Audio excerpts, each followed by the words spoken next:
class. We're gonna have our GD started. So, guys, the topic for our GD today is imposition of Hindi killing regional languages. So, before we get on to whether it is killing the regional language or not, let us think about how this controversy or how this problem was highlighted or how it came into the way. So, the national education policy of our country, I think it's the NEP of 2020. So, the NEP gave a new guideline saying there must be a 3-language policy. So, the policy, what it stated is every student, school student, they must be studying 3 languages compulsorily. So, the first one will be their mother tongue. The second one will be Hindi. So, for the non-Hindi speaking states, their second language should be Hindi. And for the Hindi speaking states, they should be learning another modern Indian language, which could be any South Indian language like Kannada, Tamil, Urdu, or anything. So the third language will be English, which is compulsory learned by everybody. So the thing is, the problem started when the state of Tamil Nadu, they were not okay with this 3-language policy. So they were not okay with this because they felt the language of Hindi was being imposed on them.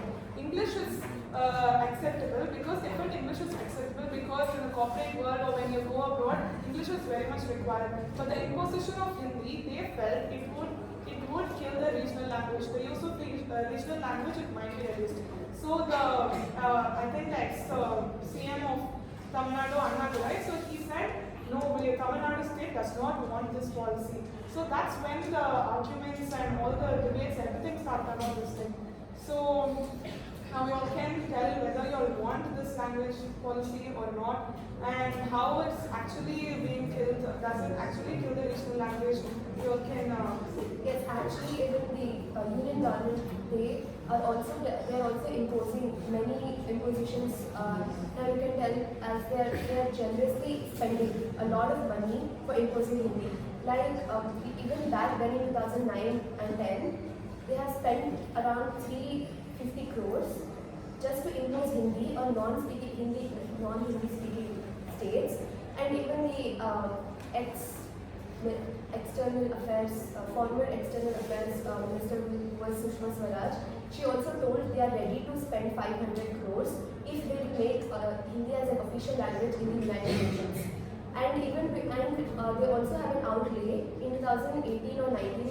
They also had an outlay of 50 crores for those teachers, Hindi teachers in non-Hindi speaking states. If they go and teach, they have these amenities or outlays, which will be like they'll be having some facilities. So that was also like 50 crores had been spent on that. Now these all look like their impositions. Like these very clearly they indicate that these are the impositions for Hindi speaking. But then again, they always defend themselves, the government always defends themselves by saying that these are the guidelines of the official languages according to Article 343 in the Constitution of India. Okay. So, any other points on this? Yes, what I feel is as long as we, who are citizens of these regional places, keep our regional languages alive, I don't think imposition of any language can kill our regional language. See, for example, what I believe is we are not able to identify what our actual problem is. So no matter how many solutions we come up with, it is not going to be effective. Most of us make believe that our problem is a lot of migrants coming and settling here, as a result of which Hindi is being imposed on us. But no, what our problem is, it's not that our places attract a lot of migrants, it is that we believe that it is our culture to make them feel comfortable, make them, we welcome them open-heartedly, we make them feel like they're at home, as a result of which we are accustoming ourselves to their culture, their languages, etc., which leads to the migrants believing or considering it not necessary to learn the basics of the regional language to survive it.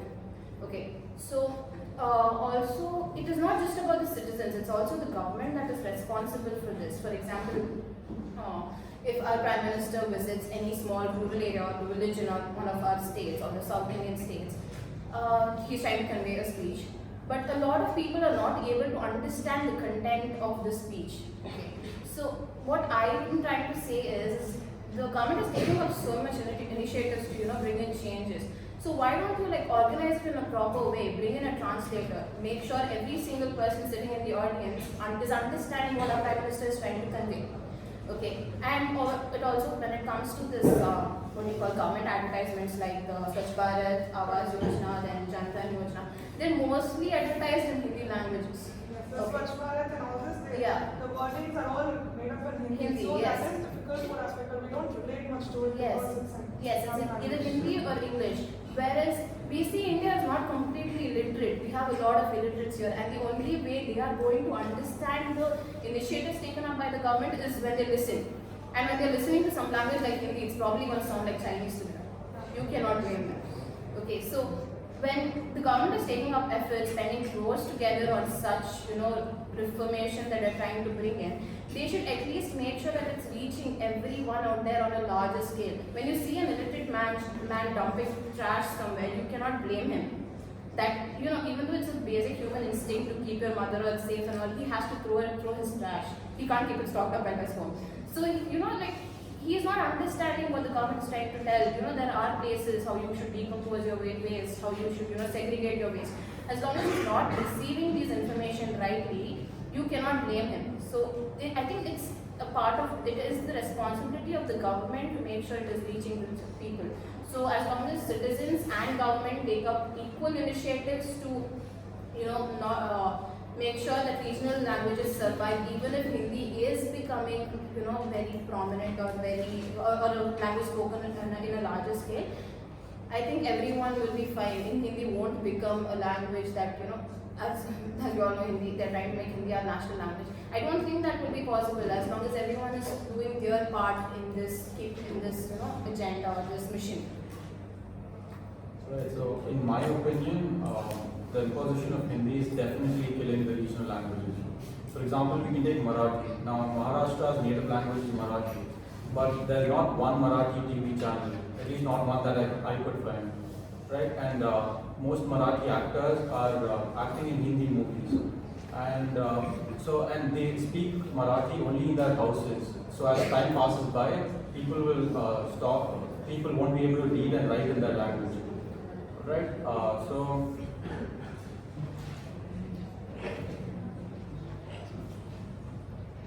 But that's not the case for all the languages. For example, like you mentioned, Tamil Nadu is opposing this. Correct. So that is because the state of Tamil Nadu has properly regional languages really kept up well. So most of the people, I think, they are good at reading and writing languages. So if the problem is with Marathi people who are not able to write, I think it's the problem of that state because they voluntarily have to take on their regional language. They need to put in solid efforts to learn the language. So when we are trying to take this to Hindi, even there are people who speak Hindi and they don't know to write Hindi also. So because I think there's another point like rich kids or very privileged people don't know Hindi only properly. Yeah, Yes. so the thing is that we all know that Tamil has a huge movie industry. So that's how they're keeping their language alive. And most of the, almost half of my friends are Tamilians. So one thing that I've noticed about them is that when two of them are together, you will rarely find them speaking in any other language that is not Tamil. So this is how the language lives. Now, the problem is not learning different languages, including Hindi. The problem is forcing Hindi or any other language for that matter, which is not right. All right. There was this thing long back, before, they had told that Karnataka was leaving the metro. There was a argument because Karnataka government had decided that in metro there will be only English and Hindi and no Kannada. So, but then what you told in Maharashtra, because Kannadigas, they stood up for that. They told no, we want Kannada as well. And like how metro is for localites. When there's no Kannada in the metro, then how would they understand? So like that, if Kannadigas took an initiative, so even if Maharashtrians, if they take initiative, I guess it's also rooted within them. So I guess they should also take. But anything about government also, they obviously play a huge role because they also impose so many things. Everyone can't, Correct. All that is imposed cannot be implemented like that. Yes, I would like to add on to that. people have their, when we talk about people, they are supposed to have this concept or capability of rational thinking. Not everything imposed on you is you are supposed to inculcate it and make it a habit. Okay, for example, in Telangana, you or Andhra Pradesh to be precise, they don't have, they have shops normally like how we all have, but they don't have board signs that that are labeled in Hindi or English. They have everything in Telugu. As a result of which, anybody who comes there is forced to learn the regional language just if he has to communicate with them. Even if you visit there as a tourist, nobody really encourages you talking in English. You are supposed to try and convey it to them in Telugu as long as you're a South Indian. Even if you are from Karnataka, like this literal neighbor state. So as long as you have it within yourself to keep your things, your culture alive, I don't think any imposition of any language is going to make a difference. Yeah, but Hindi has already killed so many North Indian languages. Like for me, being a North Indian, yeah, I don't mind that at all because it is one of our sister languages. But then when because it's for our own convenience, for us North Indians, everybody understands it. But when I see South Indians doing that, it just makes me sad. Chaitra, do you have any views on that? I have a totally different perspective. I feel like along with regional languages, even Hindi is being influenced by English. As people say that English is a language. Like if you know English, it means that you are educated, right? Like there are so many people out there who don't even know proper numbers in Hindi. There are people who are just content with the marks they get in Hindi, and also there will be a lot of grammatical mistakes as well. So I think English is also imposing the regional languages as well as Hindi. This is my opinion. So I read this article. There was another thing like the issue popped up when Mr. Ramishra. So he said he called Hindi to be the linking language of the nation. So which I felt is very wrong because people are linked together by what they speak, what they connect with, how they work in environment. It's not a language that actually links everybody. We speak different languages. We are all from different places. We are linked. So I think that's another issue which started and that caused a lot of problems. I think it became viral and everything. So I think calling Hindi as a national linking language or saying it demeans the regional language, all that doesn't happen unless we people stay content with the regional language. Or if those who want to learn Hindi, it should be voluntary, like it should be out of my own interest. Say I come from Tamil Nadu, so I had my own interest of learning Hindi. I went to a spoken Hindi class and everything because okay, I felt it's good to learn. But when it's being imposed, saying you have to learn, you have to speak up, so that is the problem. It shouldn't be imposed. It should be a voluntary interest. Okay, so I will be giving some of the examples, like real life examples, which I have experienced and which I have read about also.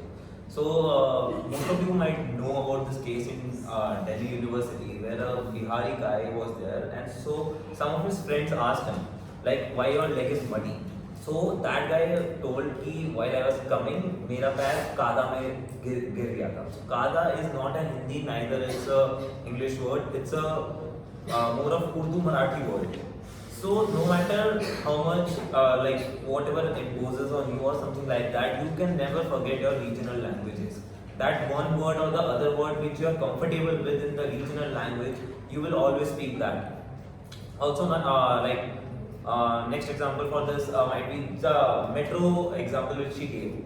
Right now, I don't feel like Hindi is overpowering any regional language because right now in metro, I have never heard a Hindi announcement for the station stop. It's always in Kannada and English only.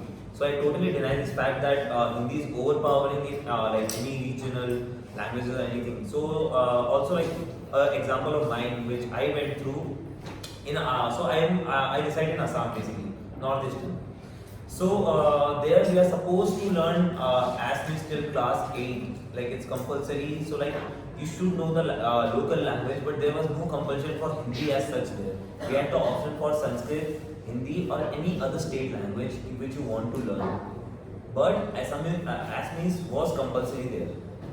So I don't think or feel like Hindi is overpowering anywhere because even now they say many places you go you need to know the regional language to communicate and all. Even like when you're tourists, you go to any like many places in Tamil Nadu and all. When I went to Ooty, I felt like a little need of knowing Tamil while communicating with the people there. So I don't totally feel like Hindi is overpowering any regional language as such. Yes, I can agree on that. It can never kill the regional language because every government is very supportive of its own regional language. I think we all can agree on that. At the end of the day, union government will always impose. Yes, So that if they continue this, then obviously at some point, We are a democratic nation. It's by the people. No matter how much the union forces you to do it, it is up to you to accept it or not. You can even stand against the government. You have that right. Like, I don't want to do this. My state doesn't want to do this. My entire southern region doesn't want to do this. So as long as you are standing united, I don't think there is anything that can take because us. what I feel end of the day, and after a while, what if they lose your passion to fight for it? Because every time you need to, as like Maharashtra, they didn't fight for it. But Karnataka's did, and Tamilians also did. But what if they don't fight?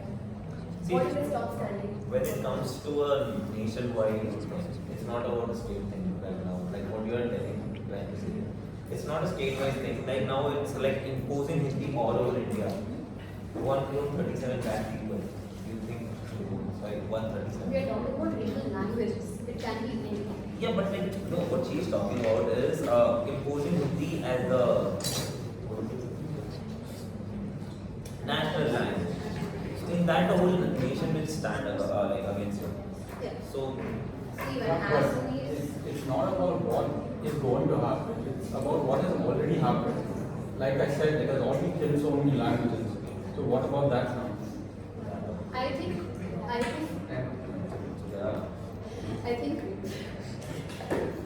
So yeah, I think we can conclude by saying we can never kill any of the regional languages until each one of us stand for it in a united manner, every state, every region.